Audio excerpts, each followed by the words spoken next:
આગળ વાત કરીએ તો એબીપી અસ્મિતાના અહેવાલની જબરજસ્ત અસર જોવા મળી છે। પાટણના સમી તાલુકામાં ચાલતી કેમિકલ ફેક્ટરી બંધ કરવા હુકમ।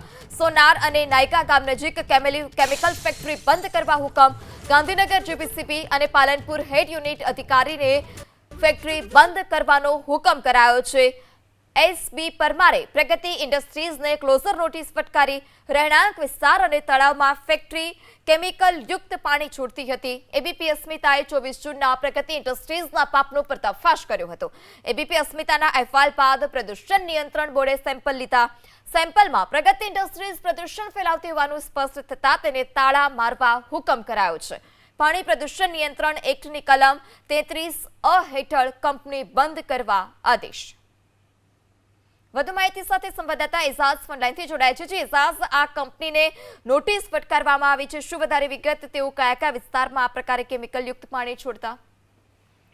જે રીતના વાત કરવામાં આવે કે 24 જૂનના જ્યારે એબીપી અસ્મિતા દ્વારા આ અહેવાલ પ્રસારિત કરવામાં આવ્યો હતો, સમી તાલુકાના સોનાર ગામ અને નાયકા નજીક આ ફેક્ટરી હતી જે ચાલતી હતી ને ત્યાં પાણી છે તેનું કેમિકલ યુક્ત પાણી છે તે આજુબાજુ ગૌચરની જમીન તેમજ ખેતીલાયક જમીનના અંદર છોડવામાં આવ્યું હતું। ત્યારબાદ ગામ લોકો દ્વારા વિરોધ કરવામાં આવ્યો તેમજ પાલનપુર જીપીસીબીમાં રજૂઆત કરી હતી।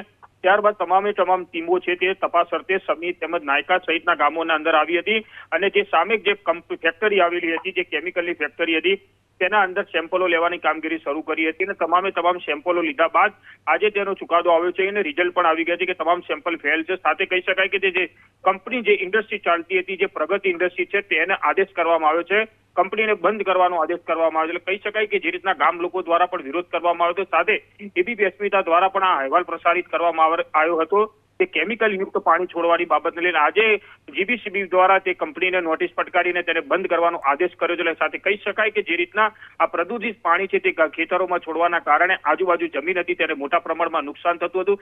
સાથે જે તળાવોના અંદર જ્યાં કેમિકલ છોડ્યું હતું તે પશુપાલન જીવો ઉપર પણ ખતરો દેખાઈ રહ્યો હતો, તેને લઈને જીપીસીબી દ્વારા કડક ઉત્તમ ઉદાહરણ પૂરું પાડ્યું છે।